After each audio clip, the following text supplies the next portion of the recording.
And I think, always been a church that has thought, how could we reach the community? What's another avenue that we are not thinking of that would help somebody come to know who Jesus is? But I don't think our mission has ever been as clear as it is now, since we have become a church that has become an intentional church.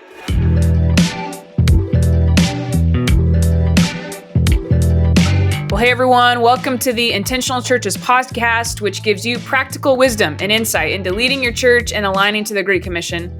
In this season, we've been taking a deep dive into this idea of radical alignment in your church and to the Great Commission. And so if you're listening to these episodes and you're wondering how your church can get started on the journey, we actually have a free ebook for you. It's only about a 15-minute read, and it will help you and your church get pointed in the right direction when it comes to radical alignment. So you can download the ebook for free by visiting intentionalchurches.com/podcast. But today we've got a great episode in store. And as usual, I'm joined by my good friend, Doug Parks. What's up, Doug? What's up, Erin? How are you doing? I am good. How are you? Doing great. I'm very excited about our guests today. We're doing two guests, so it's going to be a very rapid fire for our listeners to hear from all of us. So I'm looking forward to it. Yeah, we've got two new friends with us today. We've got Brian and Heather with us. And so, Brian, why don't you start by introducing yourself? Tell us a little bit about who you are, and then we'll go over to Heather and hear from her. Absolutely. I am Pastor Brian Hunt, and I am the lead pastor at Crossroads Grace Community Church out here in Manteca, California. I have been the lead pastor for 9 years, but prior to that, I was in Parkview Christian Church in Chicago, Illinois. Good friends, Pastor Tim was my boss and my friend, and was fortunate enough to have gone through IC way back before you guys were super cool with the podcast, and be able to go through that and as a church. Yes. And it was so great and so important that when we had the opportunity to bring it here to Crossroads, I definitely wanted to do that as soon as I could. Married to my wife for 22 years. We got two amazing kids. My son is Easton. He is 12. My daughter is 15. She's a sophomore in high school. Her name is Aniston. My wife is Cherie, and she's a nurse anesthetist. And so we are busy, but we love it and super grateful to be a part of this, the podcast today. Awesome. Thank you so much. Heather, how about you? Who are you? Tell us a little bit about yourself. Hi, well, I work with Brian at Crossroads Grace Community Church in Manteca, California. I've been on staff for 24 years, so it's been my only job since college. I'm the next gen director here, which means I'm overseeing 0 through 25, but we've got other great leaders in place with that as well. And yeah, I actually grew up at Crossroads and then got hired by my youth pastor to start initially in junior high ministry here, and married a husband who's in ministry also on staff, and we've got 3 kids, and now I get to also host the 99 podcast. So that's me. Oh, I can't wait to hear about that. I thought I would ask this question, Erin. Is Pastor Brian and Heather, many of our listeners may not know Parkview Christian and Tim Harlow, and I would love to get some fun stories about Bill Brown, who's the executive pastor there. But I want to get your different perspectives on Grace, because Brian, I think I heard you say 9 years, but then Heather, I think you've been there for a long, like since your childhood. Give us some context about Grace first. Like, give us a little background on Grace. Brian, you go first. What's the church's history? What has it been? Yeah. So Crossroads Grace has been in existence for almost 40 years as a church. The founding pastor was Pastor Mike Moore. One of those amazing stories where you hear about them starting in a living room with 15 people, and then it grew out of that into a high school, and then they bought some land and they built a building, and then they got overgrown that building and back to the high school. And then one amazing story about Pastor Mike is he ran around the property that we're on right now, some 10 to 20 acres of land, just praying that God would be able to let it happen. And they never should have got this land. They never had enough money, but God provided to be able to make that happen. They built this beautiful building. And so for 30 years, he was faithfully the pastor of this church and did a tremendous job. And as he was getting ready to think about transition, I was hanging out at Parkview in Chicago, Illinois, and God was preparing me at that time. At the same time, Mike was getting ready to leave. And so we had a transition that was I would say, unlike some of the stories you hear about transitions being poor, this was a great transition. Pastor Mike was amazing in handing the baton off and not just running away or, hitting me in the head with it or playing tug of war with it, but just shaking hands and handing it off. And God has done some amazing things. We never saw a decrease in attendance or momentum, only an increase and up and to the right. And that really is a testament to the man that Mike Moore is and the way that he did it the right way.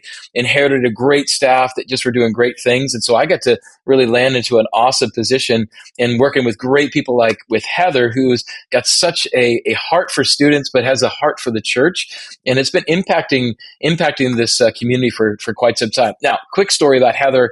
Heather, before I even knew gosh. Heather, I heard about Heather. Okay, she's like ducking cover. Okay. So when I was here and I was getting ready to interview, I decided to do a little reconnaissance around the city to be able to find out a little bit about the church. So I would go to restaurants and ask the waiters, the waitress, and hey, what do you think of this Crossroads Grace Church? And got great responses. But I was in line at Target, getting some stuff before I went to my hotel, I think. And there was a couple in behind me that was talking about this church, and they were talking about how great it was, but that there's this one person that just impacted the life of their daughter so much, and that they couldn't believe how she had walked through things with her and been there through some hard times. And then they started to mention that it was Heather that had done that. And so to know that Heather had that impact in somebody's life before I ever knew her, but that just some random person talking to another stranger in Target about the impact that this young lady had on another young lady was just really cool for me to be able to hear. And then to get to meet Heather and realize it was all true and then some was amazing. So to be a part of this church, to lead this church, to lead alongside great people like Heather has been truly an honor of my life. And I'm excited about where Crossroads is headed. And especially as we focus on our one and really think about what that means for us as a church, it's amazing. But love to hear Heather's thoughts on that as well. Yeah, Heather, I think just give us a couple minute, that is a great background, Brian, especially the succession and transition, which like you, there's just so many different varieties of how this is happening right now in the American church. So maybe that's for another episode, but I just appreciate you holding up what sounds like a very healthy handoff. And Heather, because of your history, I think just give us a couple minute flyover of kind of what's the culture of this church been over its run? What's the DNA? Yeah, great question. So I started coming to Crossroads when I was 11, and there was only 150 people. They were renting out this school theater building, and it was just kind of all hands on deck from the very beginning when it was the set up tear down, which is, if you do set up tear down, like, God bless you, because that is, that makes for really long weekend services. But my parents were like, we're not going to a church who's in a capital campaign. We're not doing another building project. And we came one time and they were like, this is our church. And it has just been the people of Crossroads loving Crossroads. But I think more than that, it's how they've loved the community well. And I think that's why it's continued to grow, because now we have about 2,500 coming on the weekend. And it has been cool to get to be a part of the different buildings, to get to help have church work days where we got to write the names of people that we're praying for that didn't know Jesus yet, hoping they would come and sit there. So it has just been special to get to watch it grow, and the kind of people with open hearts for seeing just beyond themselves and seeing the community. And Brian's right. I think the name that Crossroads has in the community, and I just feel like the mentor who poured into me, he's been on staff here 36 years, used to be the youth pastor, but now he's missions and care, and he just invests in people and his name in the community. It's wild. I know Brian said a story about me, but if you name drop Jim Todd, everyone's like, I know Jim because he helped this family pay a bill, or he got a fence rebuild, or he went to the hospital. It's been neat to get to have the inside view of it and not just watch it from afar, but to get to see the details and to see how the sausage is made, and then to still want to be a part of the team. Yeah. I would even add just a little bit, Doug, if I could, because part of our culture is what we call tag your it. And tag your it is it's adopted into the culture of who we are, in the sense that when somebody comes to Crossroads, we say that you tag us and we'll tell your family, your friends, anybody about Jesus, and we'll do that with excellence. We're going to do everything we can for you. But when you leave, I always say, say, and whoever's communicating, we will say, tag you're it. Now it's your job to go do something what God has called you to do. And so this tag you're it mentality has really seeped into everything we do. Our volunteers are called tag team members, which stands for Together Advancing the Gospel. We are focused on people being active in their faith and using their faith to be able to reach their one or whoever it may be. But the culture of this church is not one that's stagnant. It's one that is constantly moving. And that's how it's been with Pastor Mike. It's just an extension of it. We put some names to it, but we are a tag you're it church, and it's exciting to see what that means for the gospel, but also for the community at large.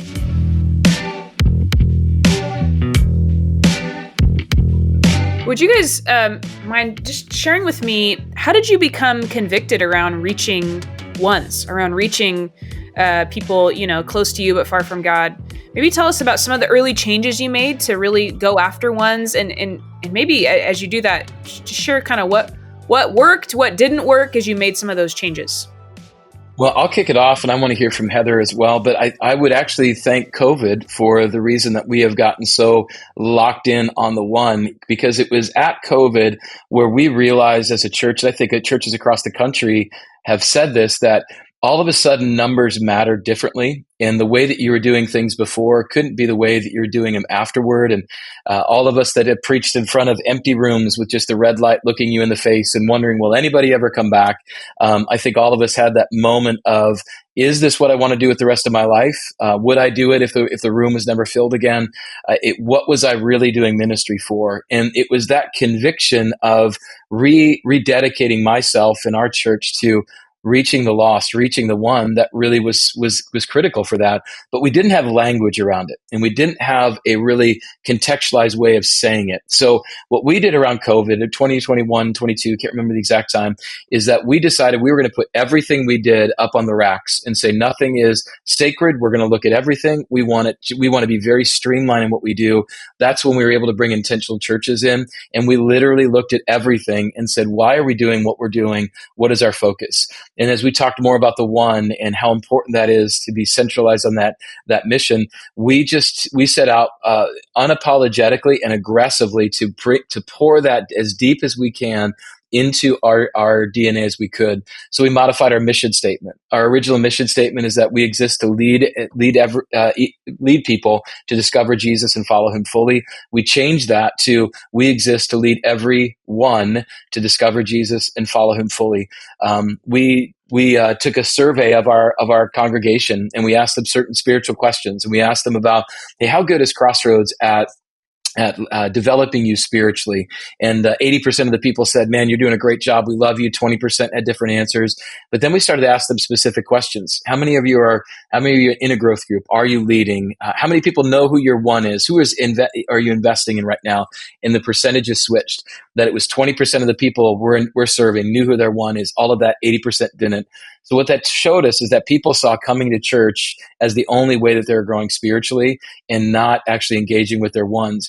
And so what we decided to do is change everything. So our mission statement is set at the beginning of every message. I explain what a one is each and every week. We talk about people's ones and how they're engaging with them. At the end of our sermons, we actually have three different things that we want them to do. One of those is always circle around, how are you reaching your ones? And we have one conversations all of the time with people in the lobbies, and we are committed to making sure people know who the one is, but at the same time that it's your responsibility to be a part of their life, not just the church who you come and bring it to. So we've done a lot of hard work all the way into the visuals that we have around our church, have the ones everywhere, one stickers on your logo, on your water bottles. We're pushing as deep down in the organization as we can. We believe that much in it. So it's good. And by the way, I don't know about you, this is the first time I've heard somebody say COVID was a blessing, which I love. I think it was in a lot of ways in retrospect, even though the season was very traumatic for a lot of church leaders. Yeah. But I do think a lot of us in retrospect are like, it was a reset we all kind of needed. So anyway. Heather, I'd love to hear from you as someone who's been around this church for a long time, as you think about the transition to being really focused on ones. What, from your perspective, just talk about that journey a little bit from your perspective, but also just share maybe kind of what you've seen has worked in that transition, maybe what hasn't worked as well. Just speak to us from your perspective. Yes, I would say Brian really hit the nail on the head earlier when he mentioned that we have always been a church that is focused on tag you're it, doing something with it, but then we didn't really have any verbiage around it. And so I think everyone, it's all throughout Next Gen, all in our groups, Celebrate Recovery, our marriage ministry, all of it, we were talking about these things and nobody was using the same language. And so I think once we started using the same language, it just made our mission statement even more crystal clear that we were doing. Now we're making sure that is playing out in every single age and grade level throughout the whole entire church. And so now if, a preteen's moving up to middle school or a young adult is now starting to be in different kind of growth groups, it's that same conversation of who are you investing in, who are you caring about, to the point that we have our one's names. At one point, we had canvases out earlier this year and we brought them through all the rooms, even the students and the kids, and they got to write their one on it. And now it's displayed up in our lobby when you walk in. It says pray for your one, but it's reminding us that it is important all of the time. And we've, I think, always been a church that has thought, how could we reach the community? What's another avenue that we're not thinking of that would help somebody come to know who Jesus is? But I don't think our mission has ever been as clear as it is now, since we have become a church that has become an intentional church.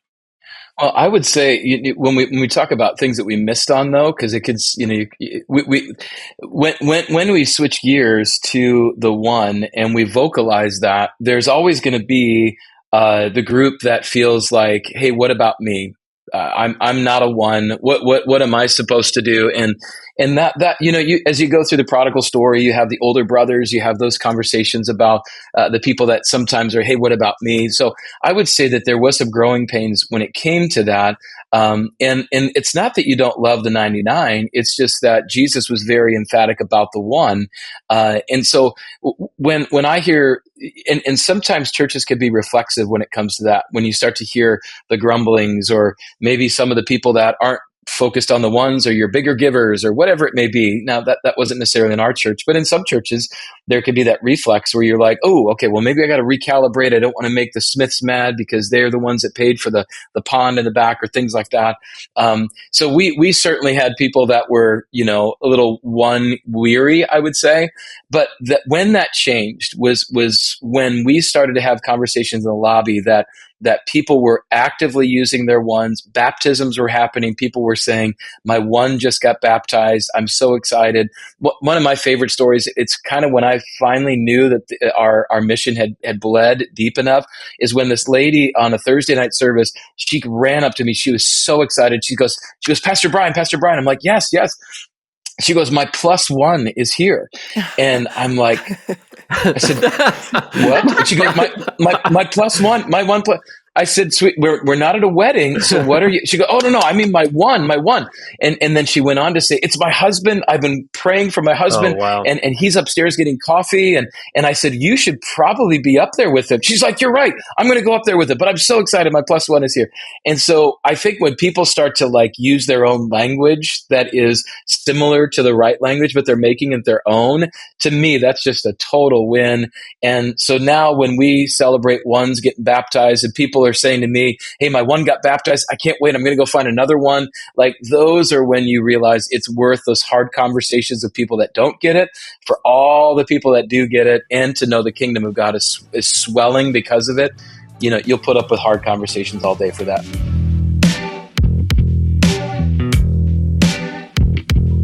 You guys are hitting on something we've learned, and that is a couple things. I would say culturally, church leaders, you're aware of this, but let me give you language around it if you haven't used it, that our culture in America is very binary. You're either or. You're either for or against. And that's invaded the church. And so then we begin to think, when we hear things like this, that maybe are a little different language in our culture, then you're not for me, you're against me, and you're for ones. But that's not actually it at all. And I talk about the pendulum swing a lot. Like when churches really get their head around, hey, the Great Commission was always given by Jesus to individual Christ followers, not to an organization, not to an institution, to an individual Christ follower. Then, when we recalibrate that in our churches or emphasize that more, we got to fight through. Sometimes it feels to our people like our pendulum swing is so far that we have to go back and do not corrective necessarily, but we've got to remember the job of the institutional organization of the church is to actually train, equip, and send people on mission. And so I love this idea where you guys, as you've gone through what you're talking about, Pastor Brian, introduced this idea. And I want to be really careful here of introducing a silver bullet. This is not a silver bullet. You just have a creative delivery mechanism where first tell us the journey of how you got to what you call the 99 podcast. Why did you start it? We'll start there, and then I'm sure Erin will have some derivative questions for you off that. But why start that thing? Yeah, well, I want to just celebrate Heather. She has been leading this in the very beginning. So, Heather, I would love for you to kind of share some vision about it and where we're at today. So, Yeah, it was to reach the 99, which is why we called it the 99 podcast. And we wanted to do a couple things, knowing that our services on Sunday are planned with the one in mind and what that person has maybe been through.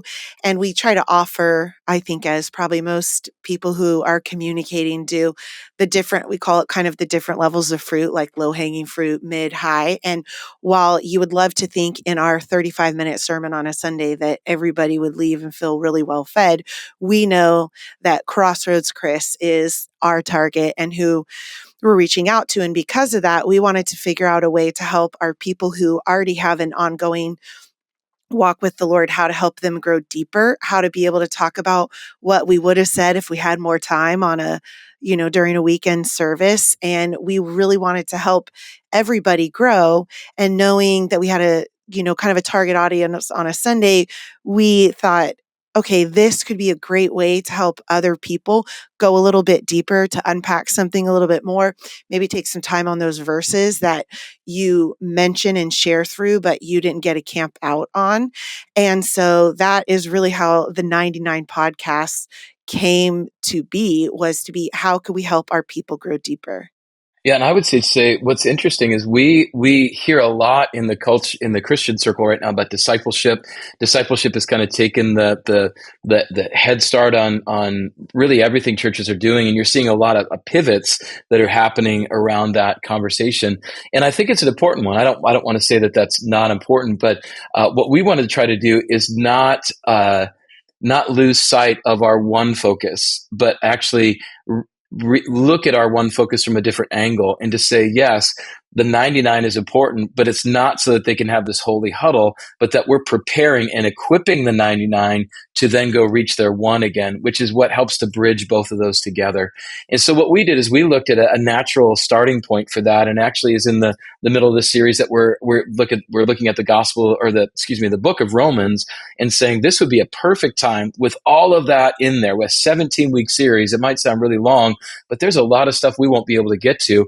What if we launched this 99 podcast as an extension for people off the weekend, for them to engage with the message and to feel like if they need the D word, the deeper for them, that they could have an offshoot for that, and to be able to feel as though we unpacked a little bit of a Greek word in more depth, or we unpacked a little bit more about atonement or propitiation, or some of the words that sometimes people just need to feel really good about, that they got some of those out of their system, and we could walk through those with them, but at the same time keeping them actually focused on the same mission. Because the worst thing I think you could do in churches is have these two bifurcating missions, where some are going after the one and some feel like they're going to be the 99. They have to be seamless with one another, but you can't ignore one over the other. So what the 99 has provided us a chance to do is for those people that are saying, hey, I'm just looking for something a little bit, oh man, you gotta check out the 99. And the proof that that's worked has been the emails and the texts that we've received from people that have said, man, thank you so much. I never thought about that. It's been so great to hear a little bit more. I listened to it on my drive to work. It's not too long. It's not too short. It's a perfect amount of time. And so we've found that to be a huge win for us. And we anticipate it just continuing to grow. But for us, the 99 has just been an extension of pushing the mission of the one forward that much more. Are you guys seeing, like, even in that, are you subtly still rolling in the challenge around how do you take this deeper thing and put it into action with your ones and with your growth groups or whatever? I mean, like, is it challenging to action still? I'm just curious. Yeah, I mean, I would say yes, because we still say tag your it at the end of every podcast. And so the theme of you got to go do something with what you just heard is super important. And we wanted to make sure that it had Crossroads culture. So we're still going to have Crossroads, the conversational style that we do. We're not going to get real hoity-toity and, all that kind of stuff. But I will say what has been interesting is that so Heather, I want you to tell that story about the woman that reached out to you. Oh, yeah. And the kind of the tension that she was in, and then also the results of that, because I think it goes to your point, Doug, about that this is actually being lived out by what they're hearing. So Heather, please tell that story. It's so good. Yeah. So towards the beginning of Romans, I think we were unpacking one of our Romans 1 episode, and what I didn't know is that a listener who was hearing it was going through just a struggle, just really trying to figure out how to love her sister-in-law well. But her sister-in-law had grown up in the faith, but was not walking with the Lord or making choices that really reflect that. And it was just heavy on her heart. And she was praying and praying. She was trying to figure out what to do about it. And she was just really convicted that she was supposed to be doing something about it, but then she didn't know how to go about that. And here I go getting just a DM on Instagram, and she's like, "Hey, can I have a conversation with you about something?" I was like, "Sure." And then I thought, surely she's going to want to talk about a student, something in Next Gen, or maybe something disagreed with that I said on the podcast. But actually, it was a conversation that Brian and I were having about how God has made himself known and that God is to be honored above. And we even went into, I think we were probably talking about like sexual identity, sexual integrity, those kind of things, like honoring the Lord first and foremost. And that really spurred something on in her. And her heart was just broken for her sister-in-law. And she was preparing to have a conversation, and she was just like, how can I help her understand that I love her, that this isn't finger pointing, that God has more for her in life. And then she got to reach back out a couple of days later and said, you know what? They actually broke up without me even having this conversation. And she was just like, thank you for helping me get prepared. God answered my prayer. And I was so freaked out, but I was willing to have this conversation, but he did something without me even, having to be the one to intervene. But it was just neat to hear that it was doing more than just passing along wisdom from Brian, that it was helping people figure out how to do real life. Love it. Love it. This is great. This little pragmatic ministry tips of like, really, I don't know. I don't want to go down this rabbit hole, but correcting our theology. Like the gospel isn't just for me to feel better about myself and get comfort. It is about acquisition. Like, how am I on mission? And that's part of how my heart is getting shaped. So I love the story, Heather, because you can just hear how that lady's heart is being shaped by that, being challenged by scripture, and especially she moves to action. So, yeah. You guys, thank you so much. For our listeners, I hope that, like Doug said, this idea of the 99 podcast is not a silver bullet. We shouldn't all go start that. We should listen well, though, to our people and to find what are the ways that we invest in both the 1 and the 99. And that's going to look different in every context. And I just appreciate, Brian and Heather, the ways that you guys are finding your expression of that in your context. And thanks for just inviting us into that. Thanks for sharing your journey of just becoming really committed and like aligned in the direction of pursuing ones. Just grateful for you guys, your leadership, your insight today. Doug, always a pleasure to be with you, to hear your experience and snarky remarks that you often add. Yes. And to our listeners. Thank you, Erin. Yeah, of course. Thanks for listening to this week's episode of the Intentional Churches podcast. Remember, we've got a free ebook for you all about this idea of radical alignment to the Great Commission. It's only about a 15-minute read, and you can download it for free by visiting intentionalchurches.com/podcast. Thanks again for listening, and we'll see you next time on the Intentional Churches podcast.